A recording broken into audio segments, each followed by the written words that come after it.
In the previous video, we looked at creating the worksheet based on the transactions at hand. What we're going to look at in this video is how to do a similar thing, but instead of using the worksheet, which can get quite cumbersome if you've got tens of accounts, if you've got hundreds of accounts, and they're all sort of spread across the page, but rather using journal entries, so journalizing in a sense down the page, and then from those journal entries creating the various ledger accounts and sort of aggregating the amounts in them. So we're going to turn to the journals, and same set of transactions. I've just formatted it slightly differently so we can fit everything in. And instead of using sort of plus or minuses with the various accounts, we're actually going to use debits and credits. So various accounts will react differently to a debit and credit, and debit and credit just mean left or right. So assets and expenses increase with debits and decrease with credits. Liabilities, equity, and income increase with credits and decrease with debits. So again, that was gone through in the main video. Obviously get used to that if you need to know your debits and credits in detail going forward. So in this case, we'll get into it. So they contributed $20,000 cash into the business. So cash is going up. So we debit cash 20,000 and we credit capital 20,000. Now, you'll see slightly different ways of doing this.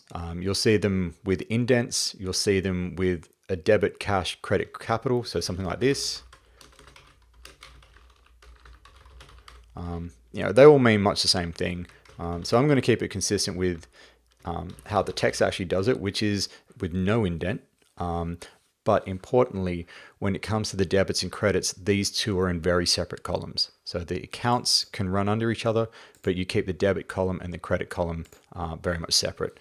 It helps with identification. So the business purchased an iPad for $500 cash from JB Tech Supplies. If you're not too sure what account or what to do, often, certainly when we're looking at this stage, cash is going to be involved in quite a lot of transactions. So if you know what to do with cash, that gets you half the way there. So cash is going out of the business, which means cash is being credited by $500. Now, it means we need a debit of $500, and you might not be too sure, and it's an asset we already know from the worksheet. So we have office equipment. Now, importantly, debits always go on top, so it's always debit, then credit. You can obviously, as I did there, fill out the credit first, but it's debit on the top, credit underneath. The business sent an invoice to Tennis Queensland for services rendered of $3,000. We will debit, old habits. Debit accounts receivable, $3,000. And credit, in this case, we're going to go straight with profit and loss just to keep it consistent with what we had in the worksheet previously. Normally, this would be some sort of income. In this case, we could call it coaching fees. So I'm just going to keep that off to the side. You can't see that. Unwrap that. So that's some sort of coaching fees revenue. But we're just aggregating all the revenue expense items into profit and loss just for this example. The business received cash received from coaching services of $10,000. So we debit cash. Cash is increasing. $10,000 and profit or loss $10,000. The business paid rent of $1,000. So cash is going out. And we have profit or loss again of $1,000, and this would be rent or some sort of rent expense. Again, just had it wrapped. So that would be some sort of rent expense or rent. No transaction. We already knew that. The business bank checks received from DT Tennis for coaching services provided of $5,000. So cash is debited by $5,000 and profit or loss by 5,000. Again, that would be for coaching fees. So we'll come down. The business paid salaries to part-time staff of $2,200. So cash is going out, 2,200. So we credit cash because cash is reducing, and when an asset reduces, you credit it. And it's an expense, and we'll see the rent is the same. So profit and loss of 1,000, debit, profit and loss 2,200, debit, and that would be wages. I'm just putting the asterisk to sort of point what the account would likely be if we weren't using profit and loss. The business paid $1,800 to Dixon Brothers for office furniture. And in this case, we paid it. So we've got cash going out. We credit cash $1,800. And we have some sort of asset, because the office furniture is going to be something that you can use for an extended period of time. So it's a non-current asset, and you get to include it on the books as such, because it's going to give you a benefit into the future. Paid for electricity, so debit cash, and we have profit and loss $450, and we would call that electricity.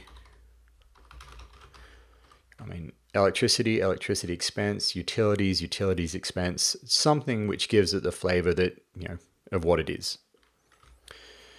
The business invoiced TJB $3,800 for coaching services. We have performed a service. So we would credit profit and loss $3,800. That would be for coaching fees. We don't have cash yet. They haven't paid us. So we would have accounts receivable of $3,800. Of $3,800. And that's an asset. It's still an economic benefit because we hopefully will collect it. What happens if you don't expect to collect is something that we'll touch on in later examples. And that's obviously a concern, and certainly in this day and age, as we speak in early 2020, is going to be a major concern for a range of businesses. The business paid mobile phone charges of $280. Cash going out, credit cash $280, and we need something of $280. You're using something up, so it would be some sort of expense, and we will call it telephone.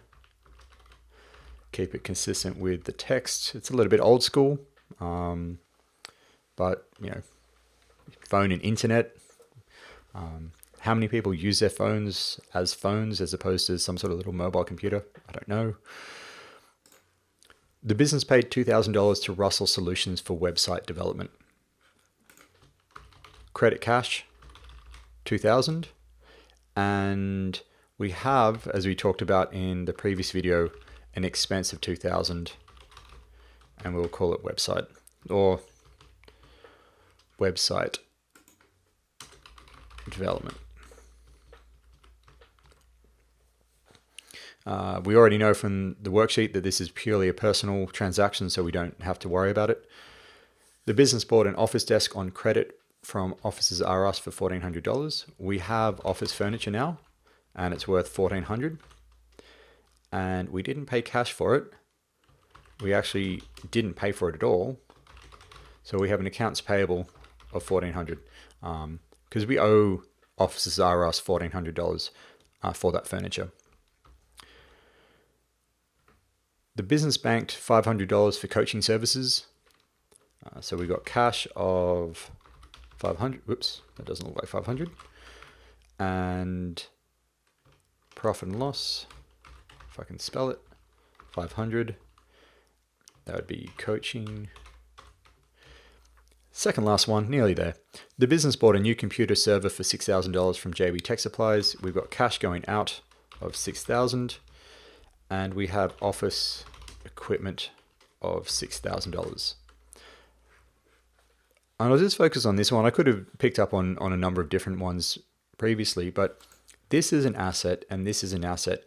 When we buy something like a computer server and record it as office equipment, so an asset, there is no profit and loss effect at the time of purchase. All we are doing is replacing one asset for another. The profit and loss effect from a non-current asset will happen over time, and that's what's known as depreciation. And again, we'll have a look at that in more detail in a few topics' time. But when you purchase a non-current asset, there is no profit and loss effect. And finally, the business took out a bank loan to purchase equipment. So we have cash coming in of $50,000, and we have a loan, and we just call it a loan, we do, which is a liability. And when liabilities increase, they are credited. And just to double check,